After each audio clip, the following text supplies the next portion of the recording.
Senhores deputados, muito bom dia. Quero também aproveitar a oportunidade para cumprimentar a todas as senhoras e senhores telespectadores da TVL, bem como senhoras e senhores ouvintes da Rádio Digital Alesc. Cumprimentar a todas as senhoras e senhores que fazem presentes nesta reunião. Havendo quórum regimental, vamos dar início a mais uma reunião da Comissão Parlamentar de Inquérito, instituída por ato da mesa de número 30 de fevereiro deste ano. Não há ata a ser lida, tendo em vista que não ficou pronta. Vai ficar para a próxima reunião. E a pauta de hoje é a oitiva do senhor João Raimundo Colombo, na condição de convidado, conforme aprovado nesta comissão. Convido Vossa Senhoria, o senhor João Raimundo Colombo, para fazer parte da mesa. Por gentileza, sentando-se ali naquela mesa.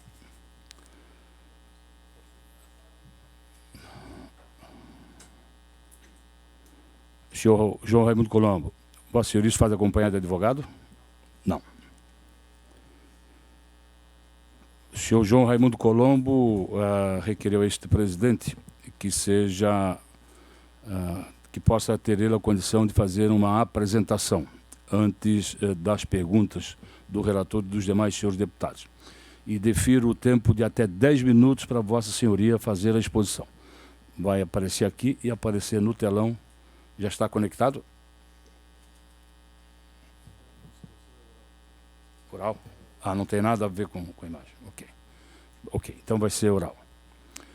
Então o senhor João Raimundo Colombo vai ter até 10 minutos para fazer a sua apresentação. Como Vossa Senhoria foi convidado e aprovado por esta reunião, deixo de fazer as perguntas despraxes na condição se fosse convocado. Mas alerto Vossa Senhoria de que, se não quiser responder qualquer pergunta formulada pelo relator dos senhores deputados, também Vossa Senhoria tome a decisão que achar pertinente, adequada. Então, eu gostaria que o senhor, então, dissesse o seu nome completo, a sua profissão e o seu endereço completo. Por gentileza. Bom dia a todos. Meu nome é João Raimundo Colombo. Sou empresário rural e moro na Avenida Rubens de Arruda Ramos, 1389, apartamento 601, edifício St. Claude.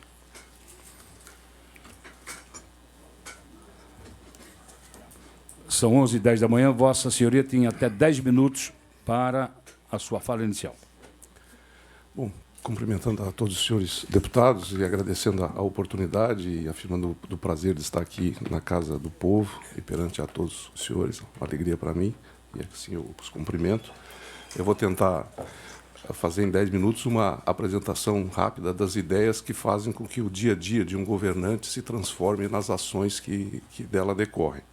Quando você assume o governo, né, vindo de fora do governo, você é atingido por um mundo de pessoas que têm seus projetos, que têm suas ideias, né? E um dos grandes desafios era a questão da mobilidade em Santa Catarina, né? A questão de Chapecó, a questão de Blumenau, de Jaraguá, de Criciúma. Aí você tem a via rápida, o acesso duplicado em Chapecó, você tem Antônio Raio, quer dizer, um conjunto de obras, né? E na Grande Florianópolis havia realmente, era o maior desafio de todos, além de um outro desafio muito grande na região de Blumenau.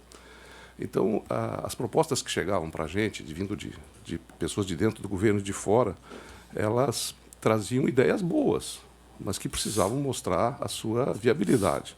Então, por exemplo, uma questão, fazer a beira-mar continental, continuar ela duplicando, é uma ideia muito boa, mas um custo muito elevado, com desafios ambientais muito altos, né?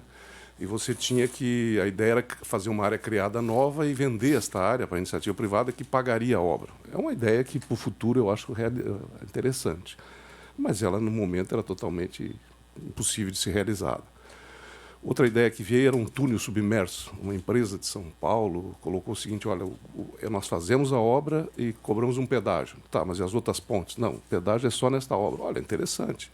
Eles fizeram todo um estudo, saí ali na ponta da beira-mar e até lá no Angelone, né? A conclusão deles foi que teria que o Estado pagar 2 bilhões e o pedágio seria quase R$50. Então não era de graça, né? Aí tinha também estudos marítimos, né, que levava ao norte da ilha, a região de Palhoça. A gente estimulou todos esses estudos, né, isso por custo da empresa. conseguimos, junto ao BNDES, um projeto pago pelo BNDES, o PLAMUS, Plano de Mobilidade Urbana, né, que está à disposição. E algumas obras já estavam até em andamento, como, por exemplo, a duplicação da 401, né? Aí nós conseguimos fazer a duplicação dos ingleses, né? A 405, a terceira pista, a 407, a terceira pista, o acesso sul do aeroporto. Então, foi um conjunto de obras realmente muito significativo, o recapeamento da estrada para Jurerê. E aí a gente já constatou, já num primeiro momento, a dificuldade do consórcio que estava fazendo a ponte em relação à capacidade de fazer estas obras todas ao mesmo tempo, porque eles tinham ganho também a construção do terminal do aeroporto em Florianópolis, do terminal do aeroporto em Porto Alegre, que era do órgão federal, o hospital aqui da base aérea. Então, eram muitas obras e nós queríamos que essas obras andassem. Em relação à travessia, a gente estudou todas as alternativas possíveis. E chegamos aí tinha também o alargamento da via expressa, né, que agora se realizou, o contorno da Grande Florianópolis, todo mundo ajudando para que essas coisas saíssem do papel e se realizassem. Em paralelo, a Ponte Hercílio Luz era uma opção. A obra estava se arrastando, né, e não tinha no orçamento do Estado nem o financeiro, nem o orçamentário correspondente, né. Então, eu também não tinha, na época, a segurança de que aquela era a melhor opção. Até porque não é uma recuperação de uma ponte, uma obra, é uma restauração. E isso implica em respeitar todas as ações dos órgãos, né? Por exemplo, a ponte você teria que fazer ela com rebite, não com parafuso, era uma exigência do IFAM. E tinham muitas outras exigências, tornava isso bastante complexo. A pergunta é o seguinte, é possível fazer uso pleno desta rodovia? Então, desta ponte? Então, aí a gente começou a estudar com o nosso grupo de trabalho, cujo secretário, inclusive, está chegando agora aqui, era o secretário Valdir Cobalcini, né? E tudo bem, também depois o Carlos Zecker, secretário de Obras, e depois o deputado Vampiro, foram os 3 secretários deste período. Aqui está o diretor-presidente do DEINFRA na segunda etapa, eu soube que o Paulo Meller já está aqui, já esteve aqui, o engenheiro Venceslau foi depois o responsável pela obra. E esse processo todo era um processo muito difícil de decidir, porque era de alta complexidade, né? E tinha um problema grave, tem que arrumar o dinheiro também, porque senão fica no processo de não andar. Aí a gente começou a alocar recursos e pressionar para que a obra andasse no ritmo necessário. E nós começamos a perceber claramente que a empresa, não me cabe aqui juízo de valor, mas o consórcio não tinha capacidade técnica para executar a obra. E as empresas associadas que davam a sustentação técnica estavam descontentes e saindo da obra, né? Então, nós só tínhamos uma solução, né? Romper o contrato, né? Não havia outra solução. E romper o contrato só não adiantava, tinha que achar alguém que tocasse a obra e que tivesse perfil. E a terceira etapa tinha que ter o dinheiro, porque também, senão, que parceiro você vai arrumar se você não tem o dinheiro para fazer a obra, né? Então, eu tenho que agradecer aqui também a parte jurídica, né? Aqui está o Dr. Serpa, que foi uma pessoa muito importante, está o procurador, o João dos Passos, a quem eu agradeço muito. E eles fizeram este trabalho de construir um instrumento jurídico que desse segurança, porque o Estado sempre é mais penalizado quando isso é feito um julgamento. Então, haja visto, por exemplo, e era uma coisa que eu tinha na memória, nós não podemos repetir o resultado da 401, que foi interrompido um consórcio, né, uma obra, e nós temos um esqueleto no armário, um passivo enorme que está sendo discutido até hoje na Justiça sobre como fazer para poder concluir. Então, foram tomados todos os cuidados, com extrema cautela, com muito aprofundamento jurídico, para a gente poder chegar, né, à conclusão de um rompimento unilateral do contrato que estava sendo desenvolvido. A partir daí, aconteceu também um desdobramento, e antes já tinha sido interrompida a obra dos ingleses, porque ela não continuava. Era uma tristeza. Você ia pela 401, você via as máquinas funcionando, era uma empresa, não sei de onde, tocava que era uma beleza. Aí você derivava para os ingleses, tinham 2 máquinas, não andava, não parava, não funcionava, e as pessoas cobrando bastante, né? Então, nós conseguimos arrumar os recursos através fizemos alguns esforços, inclusive o Cobalcini lutou muito para a gente aprovar da lei do Rouanet, um valor significativo. Nós fizemos com que os órgãos do Estado aportassem na lei Rouanet o lucro correspondente para aplicar na ponte, mas nunca conseguimos, junto ao Ministério da Cultura, liberar esse dinheiro, né? A burocracia dominou. Vossa Senhoria tem até mais 3 minutos. E esse caminho não se mostrou, né, adequado. Então, aí, com todo o grupo técnico, nós nos dirigimos à empresa que construiu a ponte, a American Bridge, que deu toda a segurança técnica e a garantia, depois de 3 dias de debate com o projetista, que é um engenheiro alemão, o nome dele é Zum, e eles conseguiram, né, nos dar a segurança de que tecnicamente era possível a restauração e a entrega para plena atividade para a sociedade catarinense. A partir daí se procedeu o processo de dispensa de licitação, né, que foi uma coisa muito elaborada e muito construída, tanto é verdade que deu certo, nós ganhamos em todas as instâncias, né, os recursos que foram colocados. Uma coisa que a gente exigia era absoluta transparência, porque uma obra dessa complexidade e com essa coragem de procedimentos, então toda a peça que era tirada, que era substituída, você fotografava a peça que estava saindo, fotografa a peça que está entrando, assinam os engenheiros, que esse processo todo, ele foi feito. E, claro, tem que ter todo um cuidado. Eu vou narrar, por exemplo, um exemplo que todos nós, agentes públicos, estamos enfrentando. Ali, quando deu aquele processo do Morro dos Cavalos, ali, um minutinho só, presidente, eu quero narrar isso para colocar no contexto das preocupações. O governo do Estado só tinha um jeito, era 6 horas de fila, era acidente toda semana, mas é uma obra federal. Então, o procedimento jurídico que foi liderado pelo Dr. João dos Passos era usado. Nós temos que entrar na justiça contra o governo federal. Mas isso é uma coisa difícil de fazer, porque qualquer ente procura ter o melhor relacionamento com o outro. Quando você faz uma demanda judicial, esse relacionamento fica arranhado. Então, eu procurei as autoridades federais para explicar que as pessoas estavam morrendo, levei os dados, levei as filas, o problema que trazia para a economia, para o turismo, e a necessidade, então, de a gente fazer com que aquela obra acontecesse. Então, nós acionamos o governo federal na justiça. Se não fizesse isso, eu poderia ser processado por prevaricação. Bom, ao fazer isso acabou indo no Supremo, nós ganhamos uma liminar e foi autorizada para fazer a obra. Então, resolvemos o problema, né? Agora, semana retrasada, fui procurado por um oficial de justiça. Eu disse, olha, o que será que... Porque essa obra nós resolvemos. É uma ação civil pública feita pela Procuradoria Federal por eu ter tomado a iniciativa, né? Então, se você não tiver todos os procedimentos jurídicos bastante fortalecidos, você acaba tendo que responder nesse sentido. Então, eu poderia me alongar mais um minuto. Vou cumprir o horário que você coloca. Nós tivemos alguns problemas, presidente, na época de tocar a obra, né? Uma foi aquele pilar do continente, né? Ali tinha uma invasão, 3 casas, há muitos anos, né? E aquele pilar era o que estava mais atingido, até porque ele era isolado e ninguém tinha entrado lá para fazer a manutenção, as casas bloqueavam aquilo. E quando a empresa chegou até lá, disse, olha, aqui está um ponto crítico. Se nós não adianta arrumar o resto, se não der segurança neste aqui. Nós levamos 7 meses com pendência jurídica, adotando todas as ações que a justiça determinava para poder liberar aquelas famílias, e isso atrasou. E aí não tem o que fazer. O segundo problema, quando tinha que fazer um reforço no pilar do continente e no pilar da ilha. E no pilar da ilha tinha que interromper a beira-mar em alguns momentos e uma pista por bastante tempo. E aí nós tivemos com a prefeitura uma série de demandas e dificuldades para poder definir. Isso também atrasou, mas depois nós superamos. Então, eu acho que eu fico à inteira disposição para me colocar em relação... Sendo objetivo, eu teria muito mais para falar e para argumentar em relação a essas coisas, mas eu acho que assim fica mais fácil de avançar no horário que o senhor determina. Antes de passar a palavra ao deputado Bruno Souza, relator da matéria, quero comunicar aos senhores que a deputada Marlene se encontra ausente, mas indicou o deputado Milton Alves para representar. Seja bem-vindo. Da mesma forma, o deputado João Amin, ainda encontra-se em viagem, indicou o deputado Ivan Nats. Também seja bem-vindo. Deputada Luciane Carminati comunica a ausência no dia de hoje, e também o deputado Fernando Krelin também comunica a ausência no dia de hoje.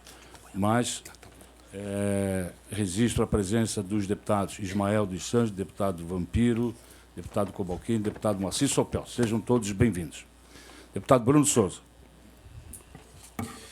Bom dia, senhor Raimundo Colombo. Muito obrigado por atender o nosso convite, e nós esperamos que seja uma oportunidade de esclarecer alguns episódios e um período onde nós temos algumas dúvidas, e agradecemos a disposição de vir aqui e conversar com essa CPI. Eu quero começar perguntando ao senhor, fazendo a seguinte pergunta. O senhor Celso de Magalhães Carvalho, ele foi o engenheiro coordenador do consórcio supervisor ProSul com Cremate. Ele afirmou aqui em sua oitiva, nessa CPI, no dia 23/10, que enviava correspondência mensal no ano 2012 e semanal no ano 2013 ao senhor, dando conta dos problemas e situações que envolviam a Ponte Luiz, sendo essa correspondência, inclusive, uma cópia do expediente que era remetido ao engenheiro fiscal da Infra. O engenheiro fiscal da Infra, o senhor Venceslau Jerônimo, afirmou em seu depoimento, no dia 20/10, que o governador Raimundo Colombo, abre aspas, em um determinado período, ele ia todo dia lá na obra, fecha aspas. E também confirmou que o senhor tinha conhecimento do andamento dos trabalhos e dos principais problemas na obra da ponte. Senhor Raimundo Colombo, o senhor poderia confirmar qual era o seu nível de conhecimento acerca da obra da Ponte Luiz? Um conhecimento de um leigo, né? Eu não sou engenheiro e não posso atestar a qualidade da obra. Eu tenho o bom senso e a responsabilidade. Então, o que eu procurava fazer, que era meu dever, fazer a obra andar, né? Fazer ela tocar. E eu comecei a cobrar com bastante rigor, tanto da nossa equipe quanto das empresas contratadas para executarem isso. Eu não lembro de ter recebido o ofício desse senhor Celso, mas se recebi, eu encaminhei ao DEINFRA, que é quem cabia avaliar. Eu não ia todo dia na obra, mas ia sempre que podia, o máximo que eu podia ir. Então, eu acho que fui, 50 vezes, o máximo que era possível, para acompanhar, ver quais eram as dificuldades, porque se não fizesse isso, não terminaria nunca, né? Então, eu me sentia no dever de dar proteção e apoio a uma equipe técnica extremamente qualificada que estava lá e que, às vezes, precisava de apoio para falar com a justiça, para acelerar esse processo, para falar com a prefeitura, para agilizar. Então, eu estava disponível o tempo inteiro para tentar ajudar naquilo que demandasse. Agora, obviamente, eu tenho que afirmar que não tenho conhecimento técnico para avaliar procedimentos de engenharia. Mas o senhor acompanhava os relatórios da fiscalização? Nós fazíamos uma reunião, quando a gente começou a perceber, nós tínhamos o dinheiro, tínhamos que tocar a obra, e esta era a única alternativa. Eu, na posição de governador e não tendo conhecimento técnico, eu chamava toda a nossa equipe jurídica, a equipe dos engenheiros, da secretaria, e dizia, bom, e o que tem que fazer? O que precisa fazer? Qual é o caminho que a gente tem que percorrer? E provocava para que a gente achasse a melhor solução. Fizemos muitas vezes essas reuniões e isso deu certo. Tanto deu certo que a gente pode hoje chegar aqui e dizer, mais um mês ou dois, a obra está pronta. E o senhor tinha contato rotineiro com o engenheiro Venceslau? Não, eu tinha com o secretário, né? Eu respeito muito a hierarquia, nunca falei com o Venceslau tentava cumprir a hierarquia, nem com o presidente da Infra, eu falava com o secretário, que é o que determina. Agora, obviamente que quando você se disponibiliza, você vai recebendo informações. E nesse período, muitas pessoas procuravam para falar da ponte e de todas as outras obras. Sempre que eu podia, pois não, fica à vontade, fala o que tem que falar. E aí eu ouvia, né? Fui procurado por uma senhora de uma empresa do consórcio, não lembro, né? Ela estava lá na antessala e me avisaram, olha, tem uma mulher aí que trabalha lá e que tem uma informação muito importante para fazer. Manda ela entrar, porque senão você não fica sabendo, o poder isola. E ela me assustou muito, ela disse que a obra estava correndo sérios riscos e tal. No outro dia eu chamei a equipe, olha, eu estou com informações graves aqui, né? Teve um outro senhor de uma obra de... Ele fazia manutenção da ponte, era uma empresa de Curitiba, eu não lembro o nome, mas me parecia uma pessoa muito qualificada, experiente, ela estava há muito tempo na obra, ela também me assustou. E, obviamente, que quando um leigo recebe uma informação, ele chama as pessoas e diz, olha, estou recebendo essas informações, nós precisamos avaliar esse processo. E essas informações foram também decisivas para que a gente acelerasse o processo de encontrar alguém competente para fazer o trabalho. Essas empresas estavam dando para a gente informações que internamente o quadro era ruim. E essas reuniões que o senhor afirmou que aconteciam quando do relatório, quando da chegada desses relatórios, elas aconteceram em que ano? Acho que foi 2013, né? Eu não lembro bem, mas é quando naquela fase em que você terminou, que não tinha mais, porque nós tínhamos que concluir a convicção, né, de que a empresa não era habilitada. Então você chamava eles, e eles tinham que apresentar um cronograma, né, e o que eles tinham feito e o que precisavam fazer. E aí o nosso pessoal ia questionando. Então eles passaram a assinar esses documentos e oferecer esse documento para a nossa equipe técnica. E não cumpriram o que escreveram.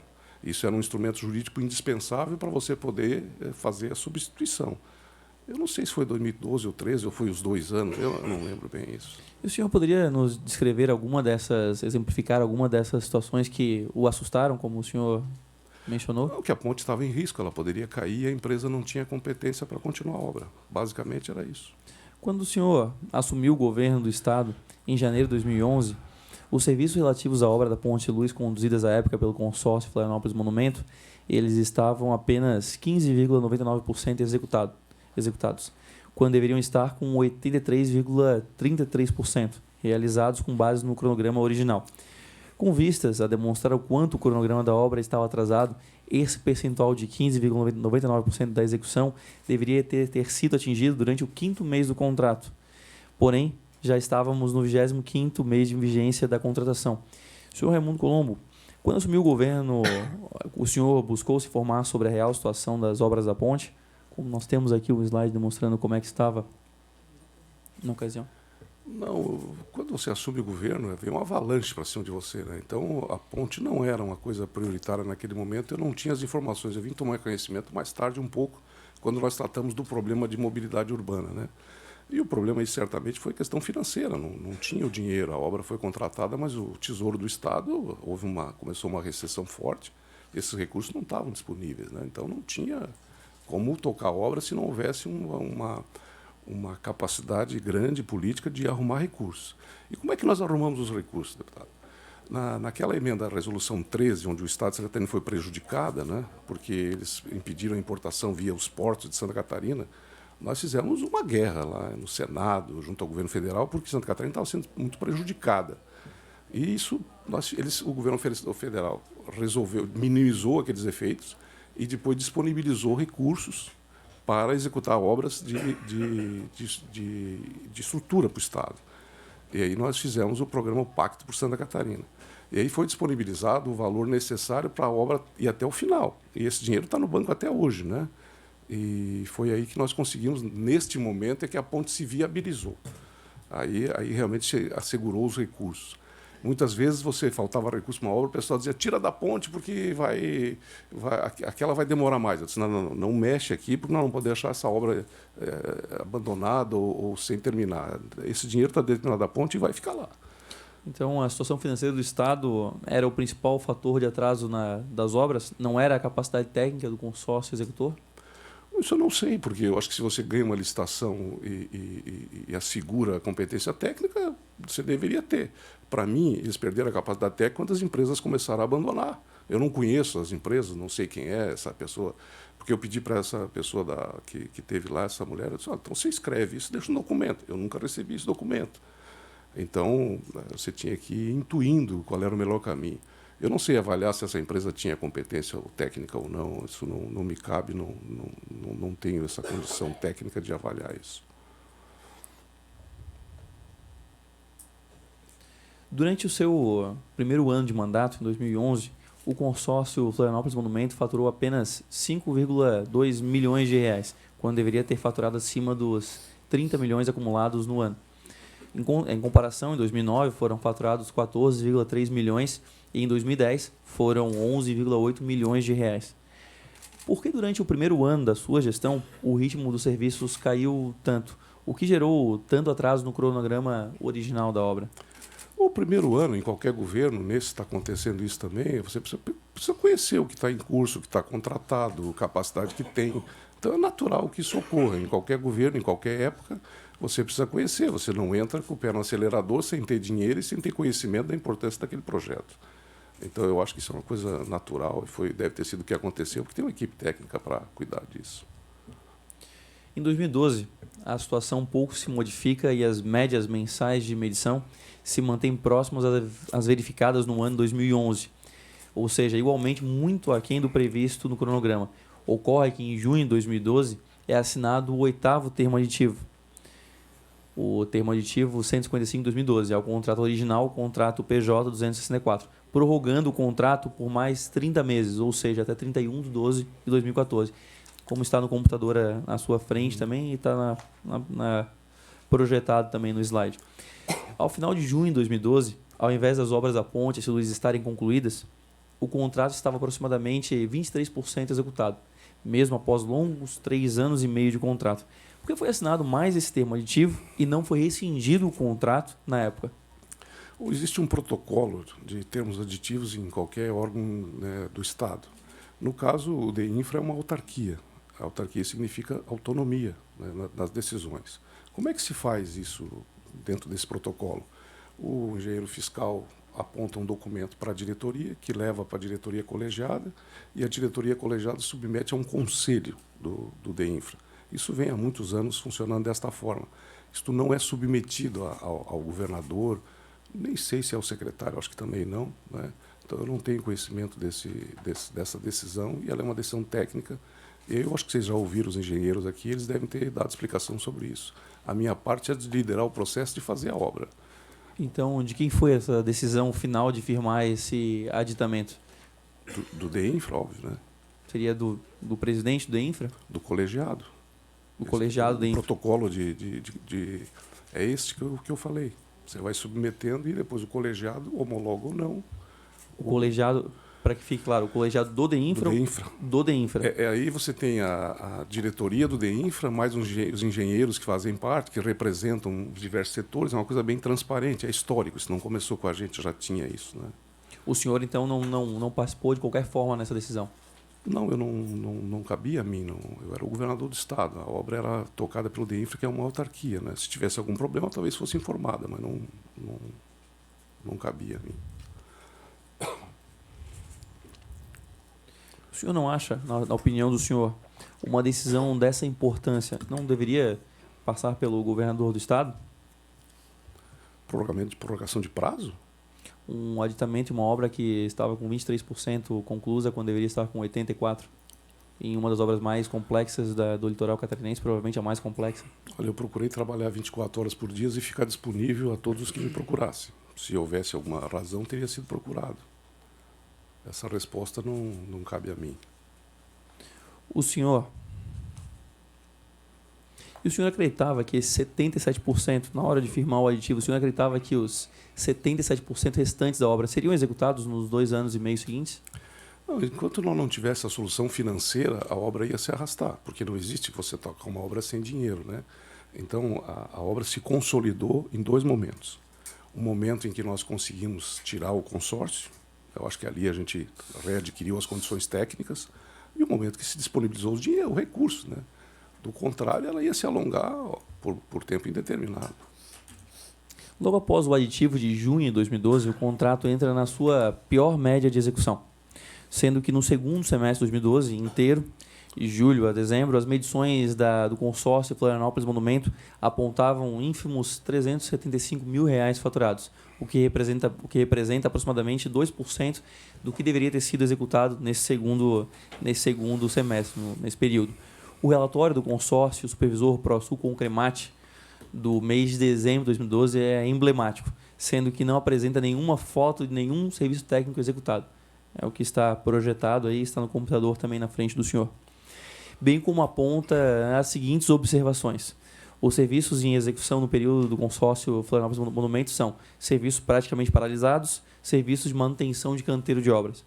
Senhor Raimundo Colombo, o canteiro de obras estava praticamente abandonado e os serviços técnicos estavam parados. E essa não era uma situação eventual, era a realidade ao longo dos últimos 6 meses. Por que o contrato não foi rescindido nesse momento? Já não era hora de dar um basta na situação? Já não estava claro para o Estado que a executora não iria finalizar a obra? Aí é a responsabilidade da gente, né? Eu vi agora as imagens do prefeito do Rio de Janeiro botando uma rede escavadeira e destruindo tudo. Poderia ter feito isso, teria sido capa de jornais e talvez essa pergunta não existisse. Mas a responsabilidade, para que não ficasse uma pendência jurídica, para que não acontecesse como aconteceu com a 401, era obrigado você tomar com responsabilidade passo a passo, mesmo que isso desse desgaste e permitisse essa pergunta. Agora, a resposta dela é a seguinte: com grande sucesso, a empresa foi tirada, foi contratada novas empresas e nós podemos inaugurar a ponte. Então, se eu fosse cuidar desse processo passo a passo, como foi cuidado, se não fizesse isso, nós teríamos hoje uma pendência jurídica e certamente derrotas na justiça. Então, o que aconteceu? A decisão era: não adianta tocar com essa gente e tem que colocar os outros. Essa fase de transição não fazia nenhum sentido você pagar e mandar os caras fazer obra. Nós estávamos na fase de substituir eles porque tínhamos formado a convicção de que com eles a obra não iria acontecer. Eu me lembro, como o Alquini aqui vai lembrar, os outros que estão da equipe, acho que o Paulo Meller, que terminou a reunião com eles fizeram uma apresentação e eu pedi que a equipe ficasse na sala. E perguntei: gente, nós estamos num momento decisivo, eu quero ouvir com franqueza e com segurança a opinião de cada um. esse pessoal tem chance de concluir essa obra? Nós estamos seguros tecnicamente? E todo mundo foi falando, o Cobalcini lembra. E todas as pessoas, parece com 12, 14, pensaram, não tem. Eu digo, então não há mais o que fazer. Vamos interromper. A partir daí, não tem mais o que eles fazerem no canteiro de obra ou continuar as obras. Agora é uma questão jurídica que precisa ser feita com absoluta responsabilidade e equilíbrio para não ficar um passivo para o Estado. E isso eu quero considerar e cumprimentar a nossa equipe, foi um dos grandes méritos do governo. Nós ganhamos em todas as instâncias jurídicas. Né? Quando foi isso? Foi em 2012? Eu não lembro as datas. Eu estou dando um cronograma da memória política que eu fiz. O operacional, o governador não cuida do operacional. Mas a convicção que essa reunião, onde se formou a convicção Se de a que data a for tão empresa não iria importante, terminar. se a data for tão importante, eu vou procurar na Casa Militar quando é que foi isso e posso dar a data. Eu agora não vou lembrar. Seria importante Posso se o senhor fazer pudesse isso? Claro, disponibilizar faço, para nós. Com o maior prazer. Tecnicamente, uma pergunta apenas para finalizar esse tema. Não era indicado a rescisão muito antes de 2014? A substituição ela começou até de 2012, do aditivo, até a substituição foram 2 anos de rescisão. Tecnicamente, o que seria indicado? Deputado, a situação era a seguinte, você tinha que ter 3 passos que são indispensáveis. Você cancelar, né? Você tem que ter claramente para onde ir. Né? Aí o que a gente fez? Eu peguei os nossos técnicos e o cara que fez o projeto, nós vamos conversar com quem? Quem é que vai nos orientar? Não, a empresa tal. Aí alguém sugeriu, não lembro agora, por que não procura a empresa que fez a ponte? Eu digo, existe ainda? Existe. Então vamos lá. Era Pittsburgh o nome da cidade. Fomos lá, fizemos todo o trabalho, a gente foi recebido por toda a diretoria, o presidente era um senhor alto, né? E eles tinham um museu lá, olha, impressionante, eles tinham mais dados da ponte, era incrível o que eles têm lá. E aí nós ficamos 2 dias discutindo, é viável, esse projeto que está aqui é o projeto certo, essas torres de sustentação, é este o caminho? Aí o presidente da empresa diz, olha, eu faria diferente. Eu digo, não, só um pouquinho, vamos parar. Eu gostaria que agora o projetista e o senhor debatesse para ver se o que está sendo feito é o caminho, porque eu sou leigo. E aí, no primeiro momento, ele disse, não, o modelo certo é ir retirando peça por peça na ordem inversa do que ela foi colocada. Eu digo, bom, então nós estamos fazendo errado. Daí o procurador, que é o projetista, que é um alemão, ele chegou e disse, não, deixa eu fundamentar. E aí eles ficaram num debate técnico de 1 dia e meio ali, e no final eu perguntei para o presidente da American Bridge, o senhor concorda com o projeto? Diz ele, sim, está bem encaminhado, as 2 alternativas vão levar ao mesmo resultado, vai dar certo. Bom, então nós temos a empresa que poderá fazer a obra. Agora tem que arrumar o dinheiro. Né? E esse era o essencial. Nós estamos falando aí de 300 milhões de reais, alguma coisa parecida. E, graças a Deus, conseguimos essa etapa. Então, neste contexto, a hora que a gente tinha esses instrumentos na mão, a gente acelerou ao máximo. Né? Até então, não era possível. Não tinha, você interrompe, mas não começa de novo. Aí você fica com um espaço neutro. Né? E nesse período, 2012, o Estado já tinha o dinheiro para a obra? Eu não lembro agora, mas o financiamento aconteceu, porque ali tem dinheiro do financiamento do Banco do Brasil e do BNDES, né? São 3 ou 4 fontes. Eu tenho no portal de transparência ali, os recursos. Eu não lembro, mas a decisão dos recursos ela ficou materializada, a gente tinha outras tentativas, outros projetos, né? Mas ela se materializou naquela época da Resolução 13, que eu acho que foi em 2013. Eu não lembro se o 13 tem associação ao ano ou não, mas aí o governo federal disponibilizou esses recursos. Eu posso depois dar a data, eu não saberia te dizer se foi 12 ou 13. Foi naquela negociação da emenda 13, da Resolução 13 do Senado. Senhor Raimundo Colombo, se o consórcio Florianópolis Monumento paralisa a obra, ele não recebe pelo serviço, mas o Estado continua gastando com a empresa de supervisão, no caso o consórcio ProSul com Cremate. Enquanto o executor mediu apenas R$ 375 mil no segundo semestre de 2012, o DEINFRA gastou com supervisão quase R$ 580 mil. O senhor tinha consciência que as despesas de supervisão, que deveria ser acessória, estavam maiores que as despesas de execução? Não, isso não era uma atribuição minha. A única coisa que eu pedi é o seguinte, vamos tirar os 2. Né? Não faz sentido você tirar quem está executando e a empresa de supervisão ficar, porque os 2 fizeram isso, então tem que substituir os 2. Agora, quanto faturou, isso não fazia parte do meu conhecimento. Apesar do não cumprimento do cronograma, em 18/2/2013, o DEINFRA assinou um termo de cessão fiduciária de direitos creditórios, na condição de interveniente anuente, anuindo com a apresentação do contrato da empreitada PJ 264, que é o contrato de restauração da Ponte Luz, firmado entre o DEINFRA e o consórcio Florianópolis Monumento, como garantia de um empréstimo de R$ 9,4 milhões realizado pela consultora Espaço Aberto junto ao Badesc. O senhor tinha ciência que a consultora Espaço Aberto pleiteou um empréstimo no Badesc, consignando apenas os valores a receber do contrato de restauração da Ponte Luz como garantia? Eu não participei desse encaminhamento, mas foi falado numa reunião que eles estavam tentando fazer um empréstimo bancário porque as empresas estavam saindo do consórcio, né? Porque não estavam recebendo, o Estado pagava, mas os terceirizados não recebiam o dinheiro, então, e a colocação que foi feita é que a empresa estava fazendo um empréstimo financeiro, um negócio dessa ordem, e que isso iria resolver. Eu lembro que isso passou em algum momento. O senhor não tinha ciência, então, do contrato com o Badesc? Não lembro se foi com o Badesc ou não, mas foi colocado que eles iriam emprestar dinheiro, né, num banco. Agora, tanto o Badesc quanto o BRDE, eles tinham os procedimentos bancários, né, de padrão. Como chefe do Poder Executivo, não lhe ocorreu a possibilidade, talvez, de ser considerado conflito de interesse o governo contratar uma obra, financiar a empresa e dar em garantia o saldo a pagar do contrato com o próprio governo?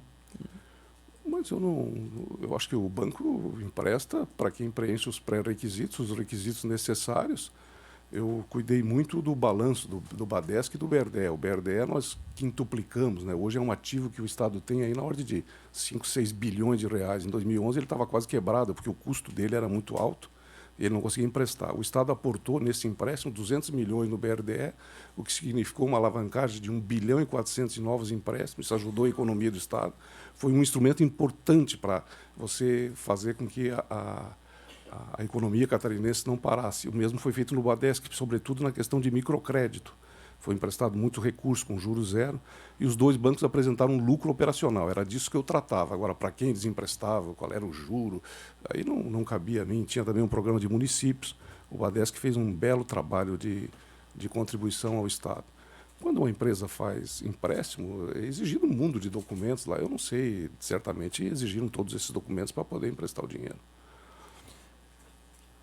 Mas o Estado pagar e os fornecedores não receberem, como estava acontecendo, não era motivo também para iniciar essa rescisão do contrato? Lembrando que esse empréstimo foi realizado 1 ano e meio antes da rescisão. Eu acho que todas as informações que a gente recebia levavam ao mesmo lugar. A empresa não tinha capacidade de fazer. Agora, eu vou dar um dado que é impactante. Nestes 7 anos, nós cancelamos mais contratos do BRDE, tiramos mais empresas de obras do que toda a história do DEINFRA junta. 80 anos do DEINFRA, em 7 anos, nós cancelamos mais contratos, né, do que nos 80 anos que se passaram. Isso não é simples de fazer, romper um contrato, porque sempre tem uma demanda judicial, sempre tem uma cláusula, sempre tem. Então, a equipe jurídica, eu cumprimento mais uma vez, eles foram brilhantes, isso reconhecido inclusive pela Justiça, né?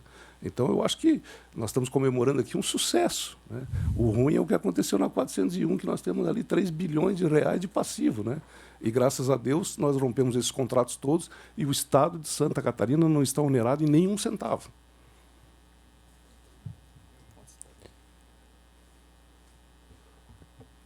Para que essa CPI tenha isso registrado, o senhor considera que a rescisão foi feita no momento certo, então?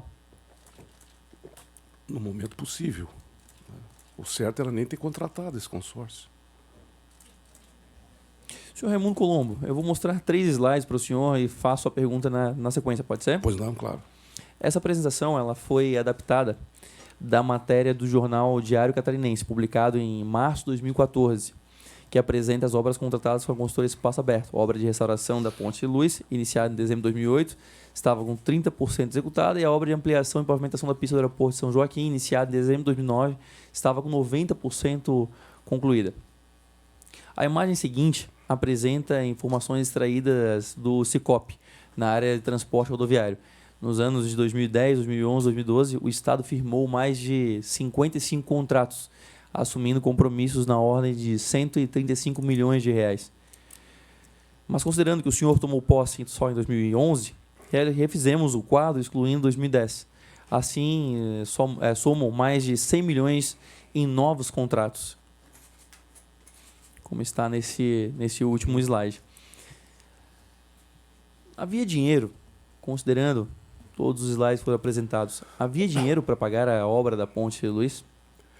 Não, o dinheiro nós conseguimos arrumar. Tanto havia que a obra está pronta, mas naquele momento era um desafio. Agora, se você começar uma obra e só vai fazer quando você tiver o dinheiro no banco, você não vai fazer nunca, né? Então você tem que tocar, fazer projeto, dá os passos, faz os andamentos burocráticos e fica tentando arrumar os recursos para fazer as obras. E graças a Deus, mesmo em que pese ser um período muito duro, recessivo na economia brasileira, nós conseguimos aportar recursos muito significativos, né, com uma participação importante do governo federal, e a gente conseguiu realizar. Eu precisava saber, deputado, depois se o senhor pudesse me mandar, quais foram as obras e que estado elas estão. Se o senhor tiver interesse, eu posso relatar o aeroporto de São Joaquim. Para fins da CPI, não é necessário. Eu termino aqui, e se o senhor tiver mais algo a acrescentar, pode ser as perguntas, aí se o senhor tiver mais alguma coisa a acrescentar. Ok. Mas então eu lhe pergunto, por que o Estado assumiu mais esses compromissos na área de infraestrutura rodoviária quando o Estado já estava consideravelmente comprometido? Existiam fundos no orçamento do Estado que eram destinados a obras, né? Por exemplo, uma parte dos incentivos fiscais do ICMS tinha um fundo lá, eu não lembro o nome, que tinha recursos disponibilizados para realizar obras, né? Então, o que foi feito foi com recursos assegurados, né? E algumas obras você fazia o projeto, você dava o encaminhamento para você deixar elas prontas, porque tinham a possibilidade e viabilidade de alocar recursos. Então, eu precisava saber quais são e em que estágio elas foram para ver se a gente errou ou não. Mas mesmo esse...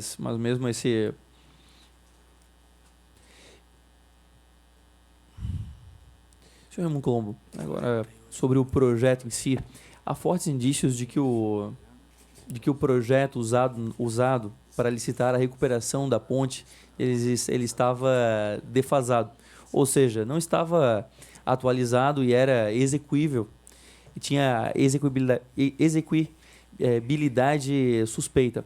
O governo não estava incorrendo no mesmo erro, contratando vários projetos, 38 no caso do quadro aqui, sendo que sequer havia esse recurso para pagar as obras em curso? Mas, deputado, o que o senhor faz no primeiro ano de governo? Faz projeto para executar durante o governo. Você não vai fazer projeto no último mês, você faz no começo. O inverso seria se você estivesse fazendo 38 projetos no final do governo. Você tem que fazer no primeiro ano. Quando você assume uma missão, você faz os projetos para executar durante o seu governo. Então é absolutamente natural. O inverso é que seria errado. Não faz sentido nenhum você fazer projeto no último ano, você faz no primeiro. Na verdade, isso foi durante 2 anos. Não, nos primeiros anos, no começo de um governo, né? Nós tivemos 7 anos de governo. Então, a lógica é essa, sabe? Você entra, olha, a demanda vem, você manda fazer os projetos. Nessa época também tinham projetos financiados pelo Banco Mundial, que era exclusivamente para projetos, né? Esse foi um contrato importante que o governador Luiz Henrique fez, e tinha um saldo para fazer projetos. Uma parte já tinha sido feita, acho que era 50 milhões de dólares, alguma coisa dessa natureza, e tinha um saldo. Então foram elencadas as prioridades, o Banco Mundial nos preparou e aí foram feitos os contratos para fazer os projetos decorrentes. E é absolutamente natural que se faça projeto no início do governo, né? E esses 50 milhões gastos em projetos não poderiam ter sido aportados diretamente na ponte? Mas a ponte seguiu o seu curso, nós estamos inaugurando ela, eu não posso cuidar só da ponte, tem que cuidar o Estado inteiro. A ponte não era a única obra do Estado, tinha 1.500 quilômetros sendo feitos, a demanda vinha de todos os lugares. Inclusive, a ponte era uma obra complexa que exigia coragem para defini-la como prioridade. Você fazia uma pesquisa, 50% era a favor, 50% era contra. Então, olha, pessoal, eu não estou aqui para agradar 50% e nem contrariar 50%, estou aqui para fazer o problema da mobilidade, então o desgaste eu pago. Né? Mas o senhor mesmo afirmou que a ponte era prioridade no seu governo agora no começo. Ela passou a ser a hora que nós percebemos que esse era o melhor caminho. A prioridade em Florianópolis, na mobilidade de Florianópolis. Agora tinha prioridade de hospital, tinha prioridade do CEPOM, tinha prioridade de ativar o Hospital Florianópolis, tinha prioridade de duplicar os ingleses, de fazer o aeroporto. Né? Que, aliás, é engraçado, a gente conseguiu resolver o problema do aeroporto e me telefonaram para explicar por que não poderiam convidar. Eu disse, olha, pela primeira vez na vida eu vejo uma pessoa me ligar para dizer que não pode me convidar para ir no aeroporto, eu dispenso o convite. É esse tipo de nojeira que traz para o líder político. Olha, nós podemos convidar o senhor para a inauguração do aeroporto porque há um veto. Isso é uma vergonha, enoja qualquer pessoa, né? Então não é por aí que as coisas devem ser feitas. Senhor Raimundo Colombo, a senhora Carla Regina Krauel, que foi administradora da CSA Limitada, a empresa que se consorciou com o consultor Espaço Aberto, formando o consórcio Florianópolis no momento, ela foi ouvida como testemunha aqui nessa comissão e informou que entre os anos 2011 e 2012, ela, como representante da CSA, se reuniu com alguns servidores da área de infraestrutura do Estado, o engenheiro responsável pela ponte, secretário de Estado e o senhor governador do Estado da época, com vistas a informar ao Estado que a empresa CSA estava saindo das obras da ponte e que somente a consultora Espaço Aberto seguiria conduzindo os trabalhos.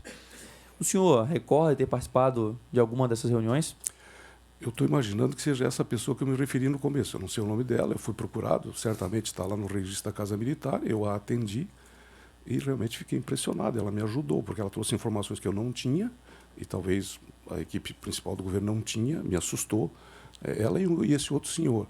Eu conversei com essa mulher uma única vez, eu pedi que ela entregasse um documento do que ela estava dizendo. Eu não recebi esse documento, não sei se ela entregou, mas ela deu uma colaboração importante. Foi correto isso aí. E o assunto era a saída da CSA do canteiro de obras? E alertando o risco de cair a ponte. Essa era o principal argumento dela. Ela dizia que, eu não lembro assim, porque faz muitos anos, né? Mas a narrativa em tese era que não tinha como continuar com aquela empresa, eles não cumpriam, não davam condições de trabalho, e mantido eles, a ponte ia cair. Né?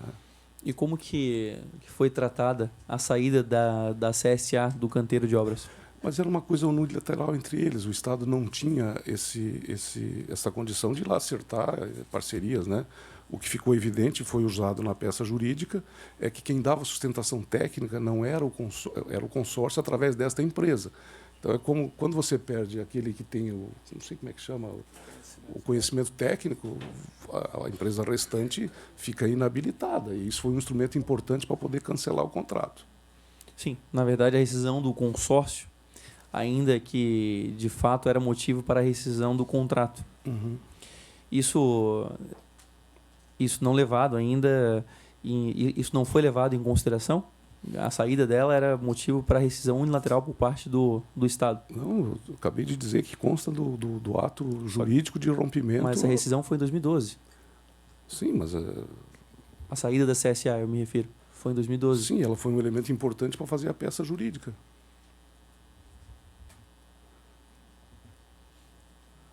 E essa reunião, ela aconteceu onde, o senhor lembra?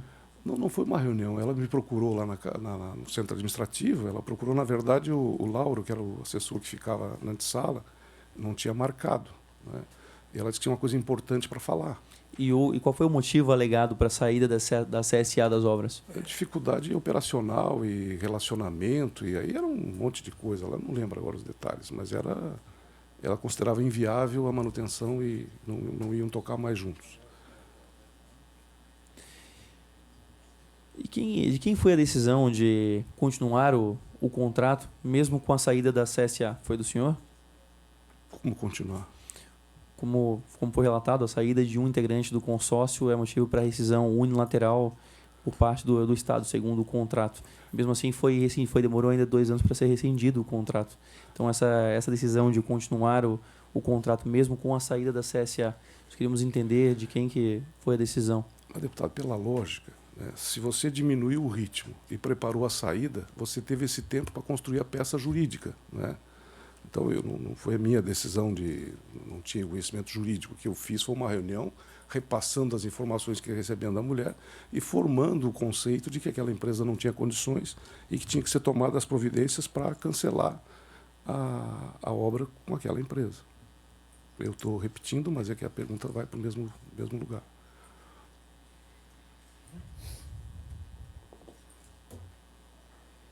O contrato PJ 264 previa a aplicação de multa de mora de 10% do valor da fatura, relativa aos serviços executados em atraso, desde que o atraso seja a responsabilidade da contratada. O senhor sabe por que esse dispositivo nunca foi aplicado até a rescisão contratual? Olha, o que o Estado fez foi muito mais do que isso. O Estado rompeu o contrato e inabilitou a empresa para participar de qualquer concorrência pública por não sei quantos anos. Isso é muito duro, é a medida mais extrema.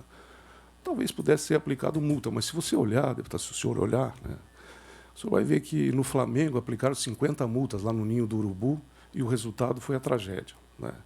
Se o senhor olhar aqui lá na barragem de Mariana, né, aplicaram 76 multas, né, e não cuidaram de Brumadinho. Então, o que nós podemos ter cometido um erro, e aí é uma atribuição do DEINFRA não ter aplicado a multa, mas nós não fizemos o que aconteceu no Ninho do Urubu e nem o que aconteceu em Brumadinho. Nós tiramos a empresa e colocamos as pessoas certas. Isto é um dos méritos que precisa ser reconhecido na equipe de governo, e eu quero aqui, como é meu dever, destacar. E existia algum motivo para não exigir a aplicação dessa multa? Aí tem que perguntar para o DEINFRA, porque ele tem autonomia para tratar disso. Nunca me perguntaram, não era minha função saber se tinha multa ou não. É que no período de 2011 a 2014 foram pagos R$ 33.887.000 ao consórcio Florianópolis Monumento, sendo que não se exigiu que se fosse descontado mais de R$ 3 milhões em multa. Isso que é um descumprimento do contrato.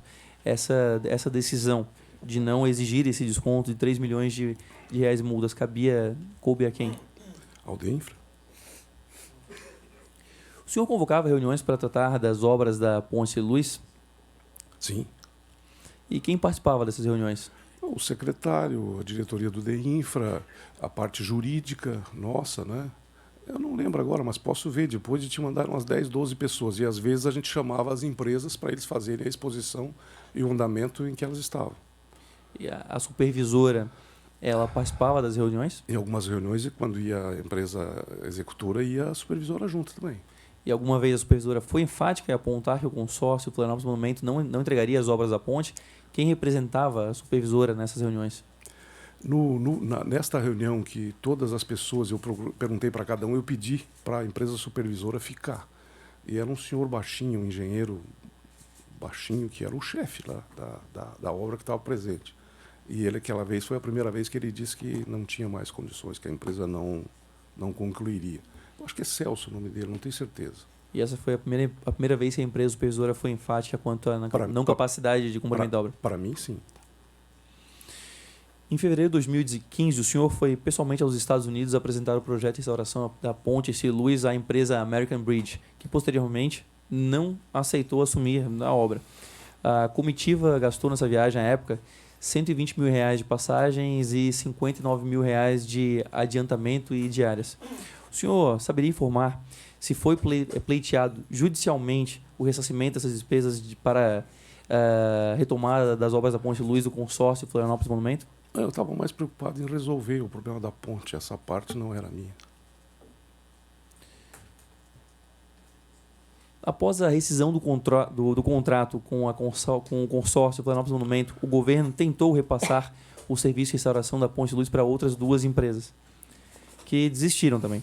Por que essas empresas não aceitaram o serviço? Elas não confiavam no Estado? A American Bridge, você está falando? Houve duas empresas, né? American Bridge Eu não lembro.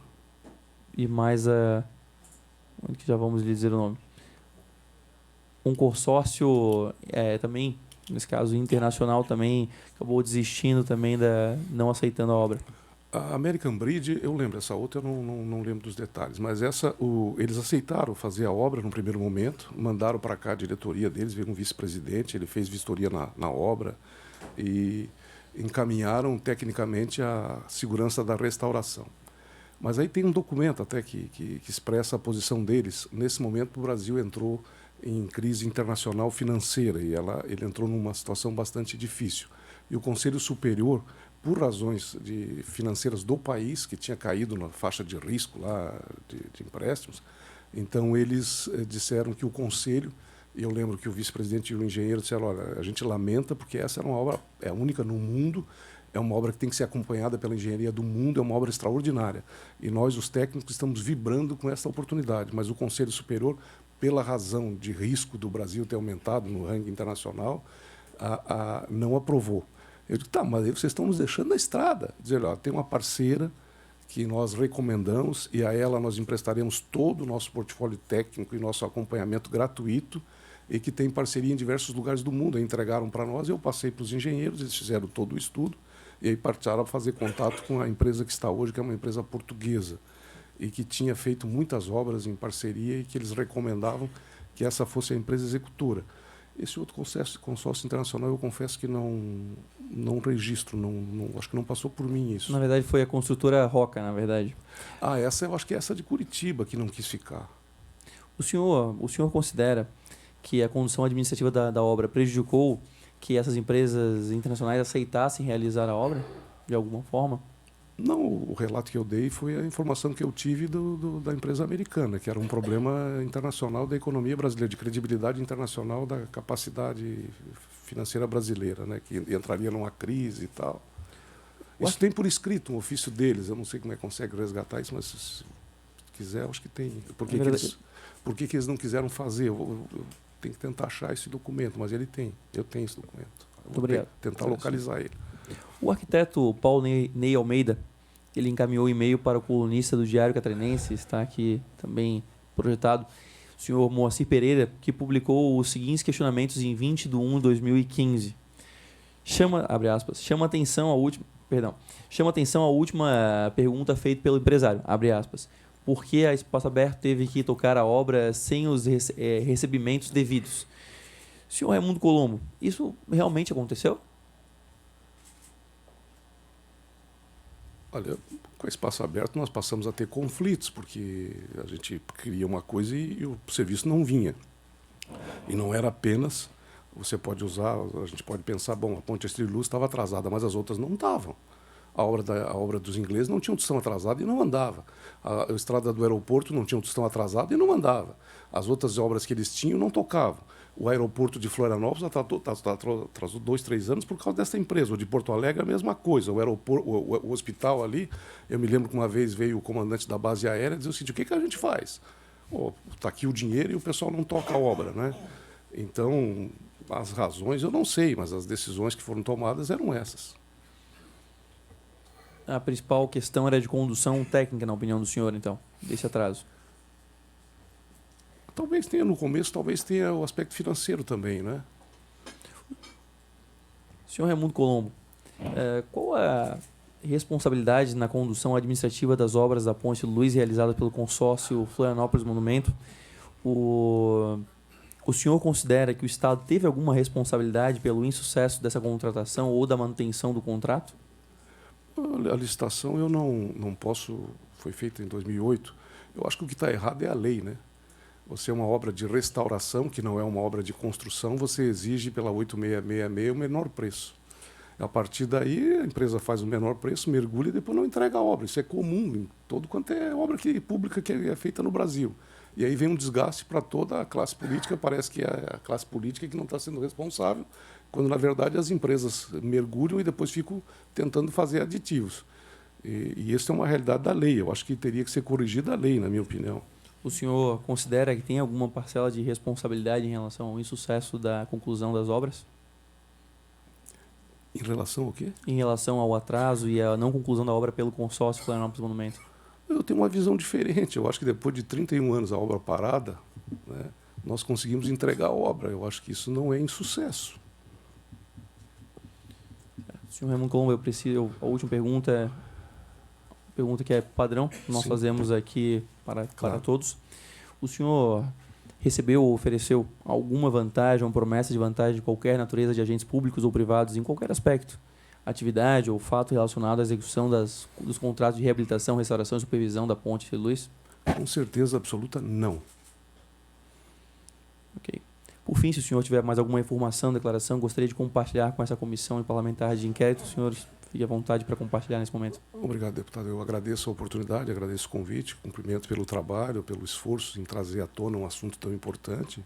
Eu acho que é isso que o parlamento deve fazer. Me sinto honrado de estar aqui sendo convidado e me colocando à disposição. Desculpa se não pude esclarecer todos os seus questionamentos, porque a função do governador ela é mais de motivar, de dar as condições, de construir o ambiente, de oferecer os meios, né? Agora, essa parte operacional existe toda uma estrutura, porque é muito complexo, são muitas obras em todo o estado, são muitos problemas, uma hora é uma greve, outra hora é uma penitenciária que queima, enfim, foi uma fase muito turbulenta, né? Mas a gente procura dar o melhor de si. e eu fico à disposição e agradeço ter interagido. Eu agradeço também a oportunidade. Gostaria também de deixar registrado em ata à disposição que o senhor se mostrou em oferecer a essa comissão os documentos que o senhor também relatou que poderia nos fornecer. Então, gostaria já de deixar isso consignado. Se Vossa Excelência desejar que eu ajude em alguma outra coisa, a qualquer momento, só me ligar, estou inteira à disposição para colaborar. Muito obrigado. Presidente, por mim, eu estou satisfeito. Senhores deputados, quero aqui registrar a presença do deputado Romildo Titon. Seja bem-vindo. Vamos começar, então, pelo deputado Gessé Lopes. Vossa Excelência tem alguma pergunta? Sim. Senhor Raimundo, obrigado por atender o pedido e estar participando aqui da CPI. A época da conclusão do seu mandato, que encerrou-se em 2018, foi amplamente vinculado na imprensa o intento de que as obras da ponte fossem entregues ainda naquele ano. Nesse sentido, o que ocorreu para que a entrega da obra não se concretizasse? Deputado, existia, você sabe que até cheguei a anunciar que eram as informações que eu recebia, que eu acho que em março, abril, elas estariam prontas. Não ficaram. Eu identifico 2 problemas. Aquele daquele pilar lá, que foi uma coisa muito grave, e os engenheiros assustavam a gente, e depois esse outro problema. O resto, eu não tenho conhecimento. Quando eu saí do governo, eu nunca mais voltei na obra, porque eu não considero legítimo a gente ficar...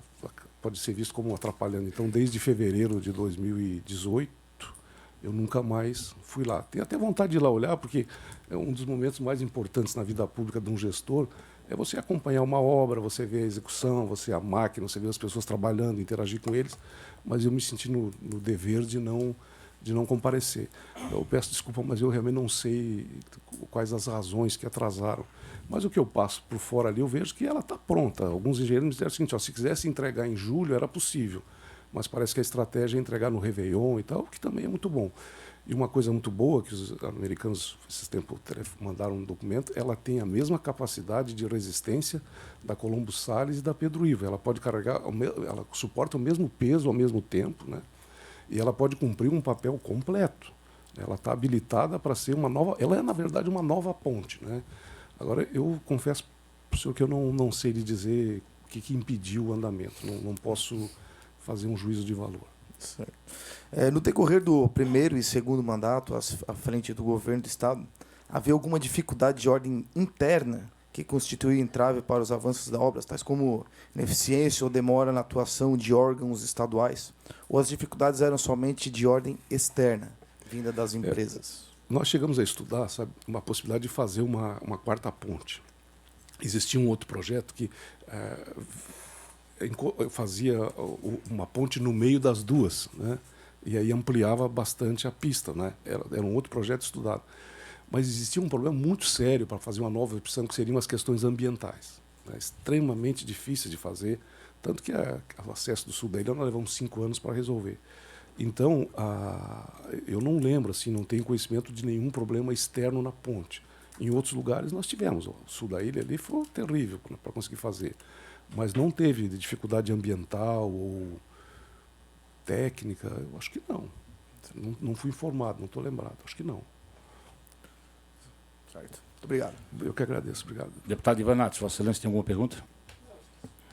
Deputado Jerry Comper, Vossa Excelência tem alguma pergunta? Sim, senhor presidente.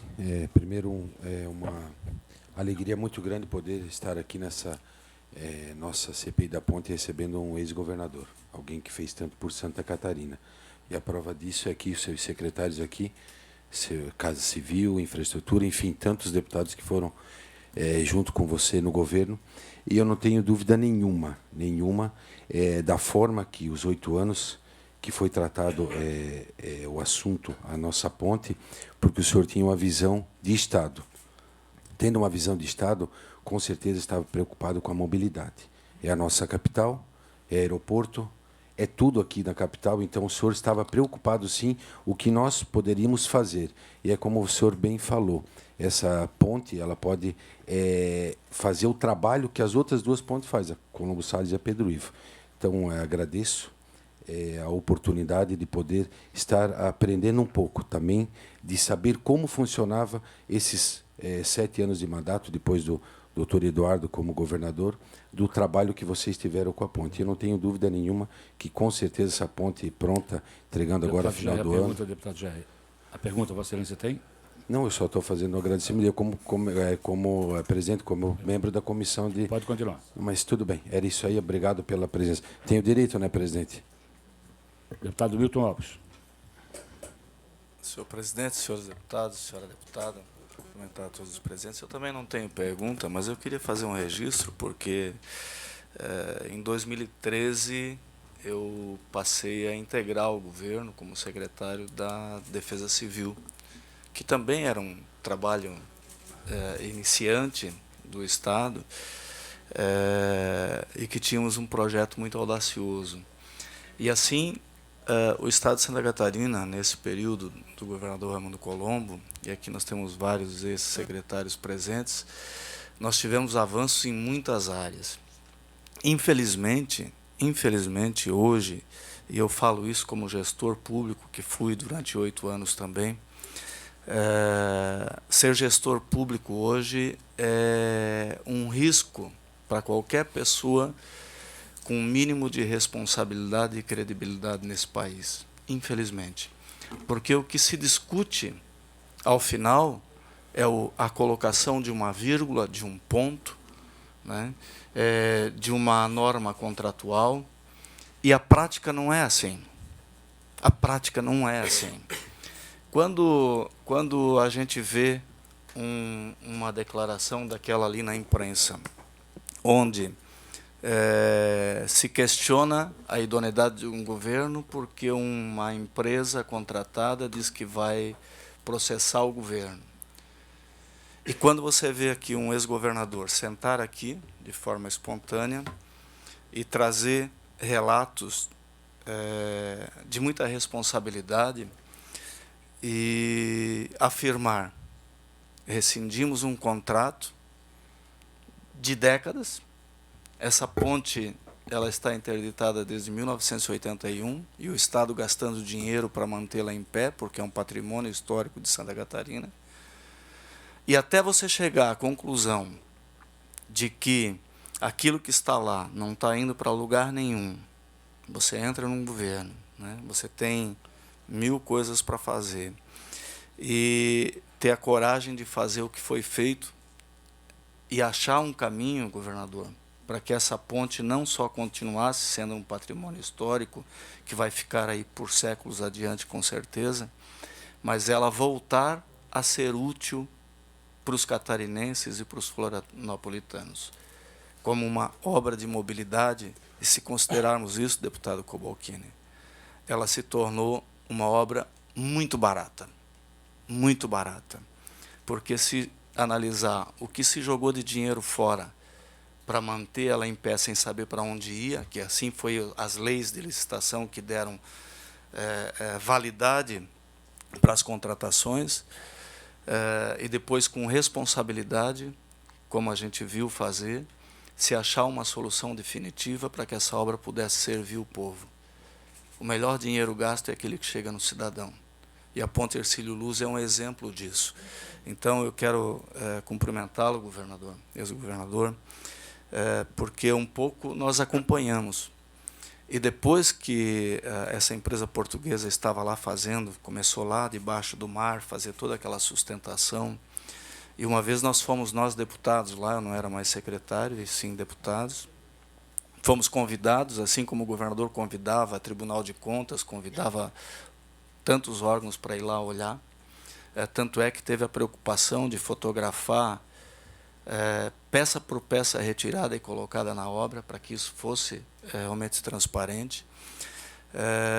E a gente viu a complexidade de uma obra dessa, porque não é simplesmente o restauro de um patrimônio histórico que foi feito tal como qual, mas é você viabilizar que esse instrumento histórico pudesse servir novamente aos catarinenses.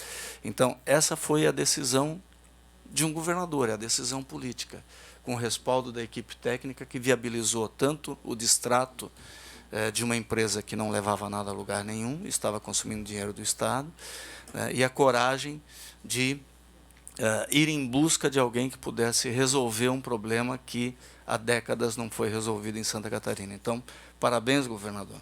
O senhor merece, de todos nós aqui, de todos os catarinenses, os parabéns. Espero que lhe convidem para a inauguração dessa obra. Deputada Luciane Carminati, Vossa Excelência, alguma palavra? Alguma pergunta? Deputado Sargento Lima. Senhor deputado, senhor João Raimundo Colombo, mais alguma consideração final, por Gostaria gentileza? só, presidente, eu me esqueci, e foi uma injustiça da minha parte, um passo importante que foi feito e coordenado pelo Dr. Serpa, foi que os órgãos de controle e fiscalização acompanhassem a obra. Então, o Tribunal de Justiça, o Ministério Público, o Tribunal de Contas, a Assembleia Legislativa, a Associação de Engenheiros, que aqui está representada, o CREA, voluntariamente, eles acompanharam a obra e deram segurança para a gente, porque nós temos com dispensa de licitação, né? Um negócio de altíssimo risco. Então, a participação, o acompanhamento desses órgãos foi um instrumento decisivo no ato de fazer com que esse fosse o caminho. Então, eu cometi a injustiça de não citar eles na iniciativa e seria injusto não registrar, né, essa parceria fundamental de todos esses órgãos. E aqui eu queria deixar com o senhor também um documento que substanciou todo o rompimento. É uma portaria, um documento que fez com que nós pudéssemos tomar essa decisão. Só para dar um número que eu deveria ter dado antes, mas 2 minutos, a ponte Rio-Niterói, ela tem um trânsito de mais ou menos 140 mil veículos dia. As duas nossas, em período de baixa temporada, dá 185 mil veículos dia. Agora já passa de 200 mil veículos dia. Então não tinha como esperar mais. Era indispensável fazer, e a solução mais rápida de entregar em menor prazo era a Hercílio Luz. Então, esses foram fundamentos importantes, e essa participação dos órgãos, e a inspiração veio porque, não sei se vocês lembram, aquele túnel que vai para o aeroporto, ele ficou parado um tempo também. E a forma que encontraram de resolver aquele problema foi que esses órgãos de controle se reuniram e deram sustentação ao governo, não lembro qual foi o governo que fez. Então, nós procuramos fazer mais ou menos igual ao que foi feito no túnel, que resolveu aquela vez e que deu sucesso de novo. Ou seja, quando todo mundo se reúne, se juntam as forças, né, aí a imprensa, a sociedade, você consegue fazer o que é quase impossível de ser feito. E essa participação foi decisiva, e eu quero aqui, agora como catarinense e como gestor à época, em nome da nossa equipe, agradecer a confiança desses órgãos e dessas instituições, que eu fui, às vezes, na ponte, estavam lá, eles cumpriam a agenda toda semana, fiscalizavam voluntariamente a Associação de Engenheiros e o CREA, que fizeram essa contribuição importante nessa solução da ponte. Senhores deputados, o documento recebido pelo do senhor João Raimundo Colombo é datado do dia 3 de julho de 2014, assinado pelo mesmo, na condição de governador da época, e trata realmente do consórcio Florianópolis Monumento. O documento determina ao DEINFRA, a Procuradoria-Geral e Casa Civil, para tomarem providência acerca do assunto. Então, dou por recebido, solicito assessoria que faça a devida anexação ao processo da CPI e distribua a cópia aos senhores deputados. Senhor presidente. Deputado Ivan Nates deseja ainda fazer uma intervenção. Vossa Excelência, com a palavra. Na verdade, eu aguardei concluir para ver se não tinha nenhuma intervenção do colega deputado, né? Me chamou muita atenção, Vossa Excelência ficou até emocionalmente ativo com relação à inauguração do aeroporto de Florianópolis. Uhum.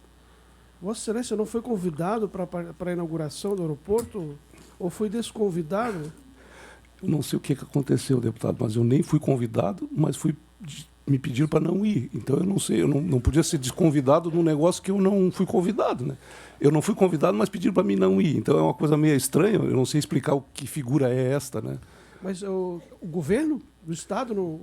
Eu até não quis nem identificar, porque eu perdi a paciência. Eu disse, olha, não sei se na Suíça vocês fazem isso, mas aqui no Brasil é a primeira vez que eu vejo uma pessoa que não foi convidada se informa que não é para ir. Se eu não for convidado, eu não vou, né? Mas eu não quis nem identificar, aí passou do limite, né? É que está virando uma prática, assim, né? Falta de delicadeza do governo estadual é uma coisa que se espalha bem rapidamente. Senhor deputado, obrigado, deputado. Vamos nos ater a questão da CPI. Mas, senhores deputados, não havendo mais perguntas dirigidas ao senhor João Raimundo Colombo, dou por encerrado o depoimento de Vossa Senhoria e solicito a assessoria que o encaminhe à área externa desta reunião. Muito obrigado pela presença. Obrigado também.